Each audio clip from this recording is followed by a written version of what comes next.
여러분이 전신갑주의 첫 번째 장비가 뭡니까?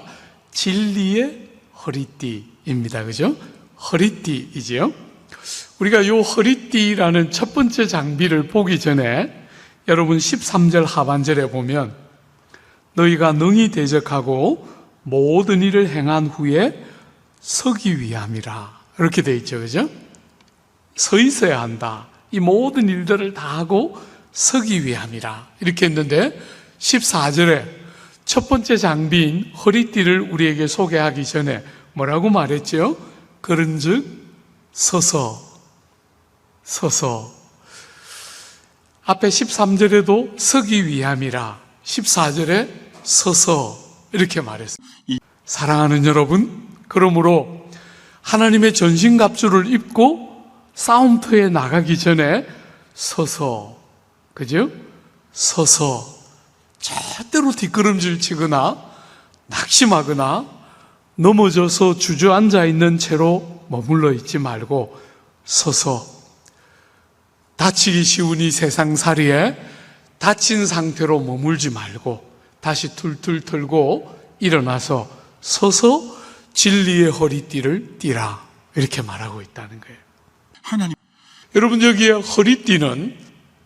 이 허리띠는 당시에 이 의복 풍습에 보면 너무나 당연히 첫 번째 허리띠가 나오는 이유를 알 수 있어요. 당시는 남자든 여자든 대부분의 사람들이 통으로 짠 원피스를 입었어요. 원피스. 대부분의 사람들이 옷이 원피스예요.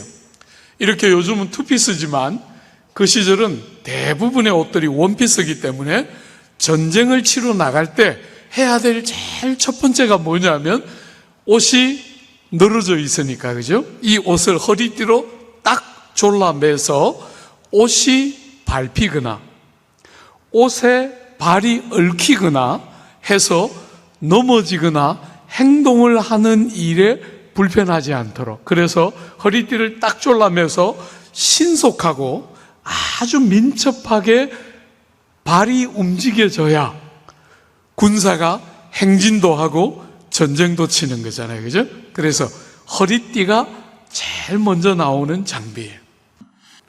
사랑하는 여러분, 허리띠는 또 뭐 하죠?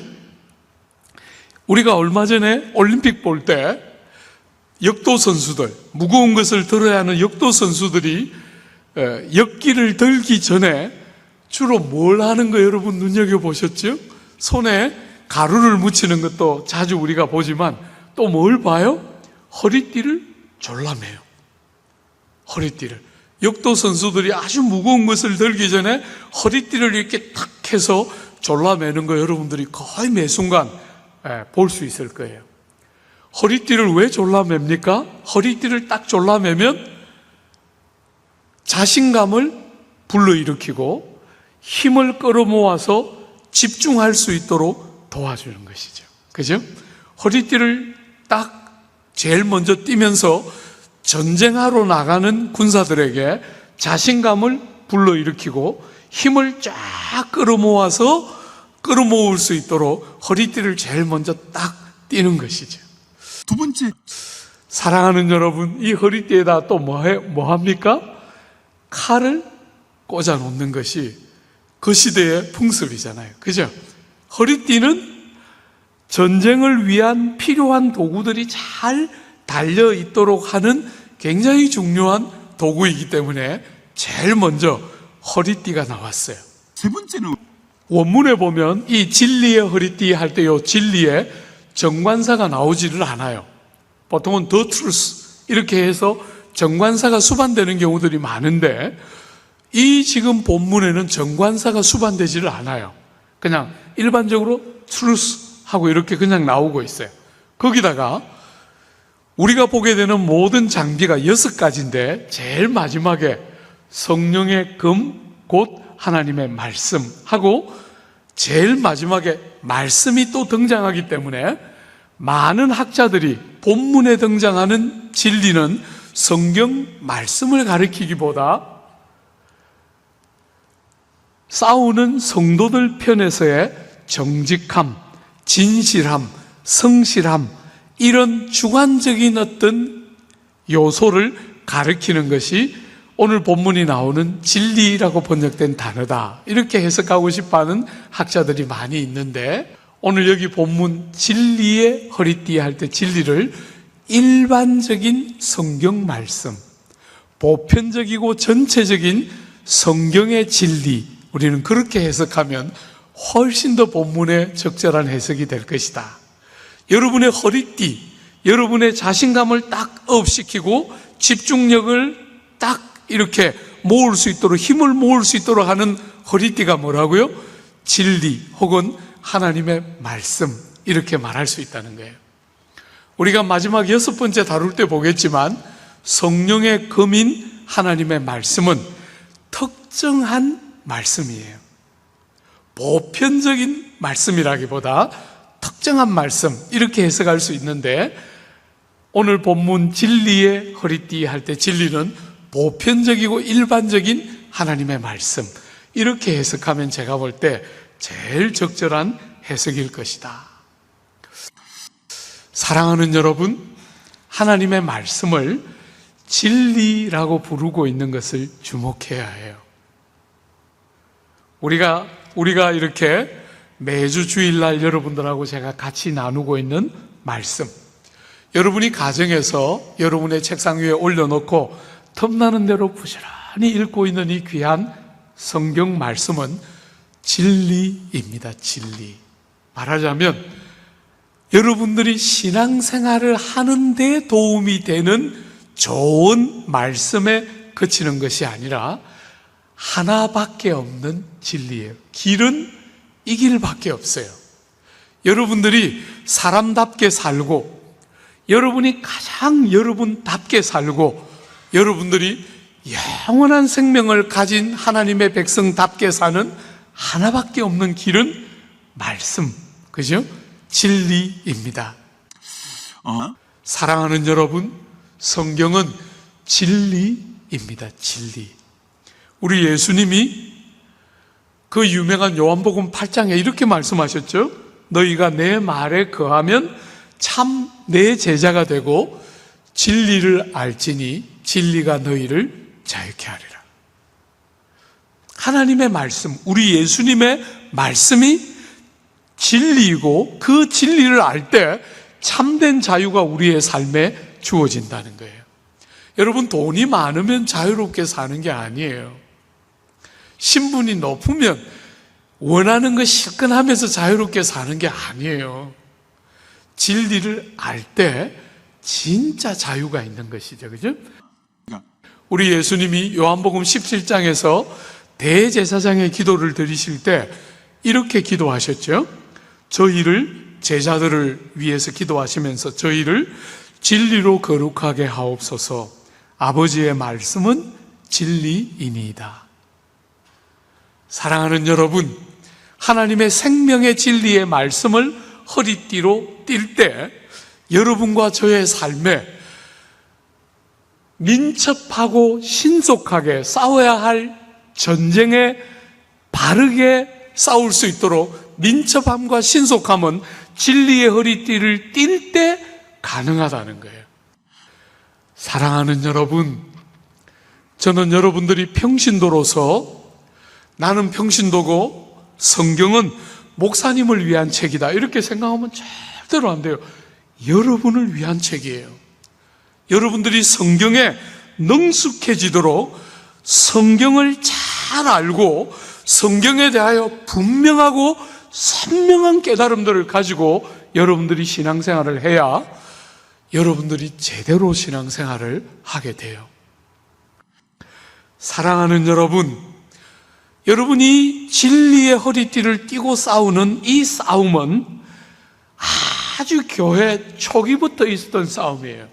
오늘 우리가 사는 이 시대의 특별한 현상이 아닙니다.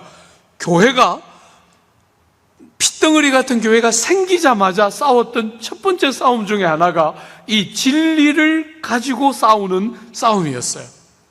여러분, 요한일서 같은 성경은 제일 대표적인 성경인데 그노시스, 영지주의라는 이단들이 일어나서 그들을 대항하기 위해서 쓴 서신이 요한일서예요. 이단이 일어난 거죠. 교회가 생기자마자 이단이 일어나서 거짓된 교훈을 가르치는 어리석은 자들이 일어나는 거예요. 사도 바울이 사도행전 20장에서 에베소 장로님들을 모아놓고 그 교회를 떠나면서 설교를 하는데 이런 설교를 했어요. 내가 떠난 후에 흉악한 이리가 너희에게 들어와서 그 양떼를 아끼지 아니하며 또한 너희 중에서도 제자들을 끌어 자기를 좁게 하려고 어그러진 말을 하는 사람들이 일어날 줄을 내가 아노라. 양떼를 아끼지 않고 자기의 이익을 위해서 사람들을 자기를 쫓게 만들기 위해서 끝없이 어그러진 말을 하는 사람들이 나온다는 거예요. 교회가 생기자마자 교회는 어그러지고 잘못된 말을 하는 사람들의 그 말을 진리를 가지고 분별하면서 교회는 교회답게 자라올 수가 있었던 거예요. 그거 없이는 변별할 수 있는 기준이 없어요. 사랑하는 여러분, 교회 안에 유일하고도 참된 권위는 성경이에요. 목사가 아닙니다. 여러분, 절대로 목사가 아니에요. 목사는 불완전한 인생이에요. 하나님의 말씀만이 교회 안에 절대적이고 유일한 권위예요. 그래서 주 안에 사랑하는 여러분, 이 귀한 성경, 바울이 썼던 제일 마지막 서신이 디모데후서인데, 그 디모데후서에 바울이 그 디모데에게, 영적인 아들 같은 디모데에게 이렇게 말했어요. 망령되고 허탄한 말을 버리라. 저희는 경건치 아니하며 점점 나아가나니 저희 말은 독한 창질의 썩어짐과 같은데 그 중에 후메네오와 빌레도가 있느니라. 여러분, 그 디모데가 섬기고 있던 그 교회에 이 빌레도와 후메네오라는 사람이 있었는데 이 사람들이 독한 창질의 썩어짐과 같은 말들을 쏟아냈어요. 어떤 말을 쏟아냈죠? 그들이 이렇게 말했어요. 진리에 관하여는 그들이 거릇되었도다. 부활이 이미 지나갔다 하므로 어떤 사람들의 믿음을 무너뜨리니. 부활이 지나갔다고 가르친다는 거예요. 그리스도의 부활이 일어났고 우리의 부활이 기다리고 있는데 부활이 지나갔다고 가르쳐서 사람들의 믿음을 넘어뜨렸다는 거예요. 아주 초기에 성경에서부터 교회 역사에 늘 반복되었던 게 이 진리의 허리띠를 띠지 않으면 그 싸움을 우리는 감당하거나 이길 수가 없는 것이지요. 사랑하는 여러분, 그러므로 모든 진실된 성도들의 가장 중요한 요소는 말씀을 사랑함으로 가까이 하는 것이에요. 라는 거예요. 말씀을 사랑함으로 가까이 하는 거예요. 여러분들이 실제로 세상을 살면서 한번 봐요. 사랑하면 하게 돼요. 바쁘다는 말 절대로 안 해요. 근데 사랑 안 하면 바빠요. 바빠서 못 해요. 사랑하면 바쁜 것이 어디 있습니까? 아무리 바빠도 시간을 내서 그 일을 하게 돼요. 말씀을 사랑함으로 가까이 하고 읽고 묵상하고 공부하고. 사랑하는 여러분, 이 시대의 또 하나의 중요한 문제는 권위와 질서가 무너지고 있어요. 말씀이 여러분의 삶의 최종적인 권위를 가지고 누가 뭐라 해도 말씀이 말하면 딱 마음을 기울여 복종하고 순종하는 질서의 회복, 권위의 참된 권위의 회복은 사랑하는 여러분, 진리의 허리띠를 띠고 믿음의 선한 싸움을 싸우는 사람들이 나올 때 비로소 우리는 이 조국 사회의 변화를 바라보게 돼요.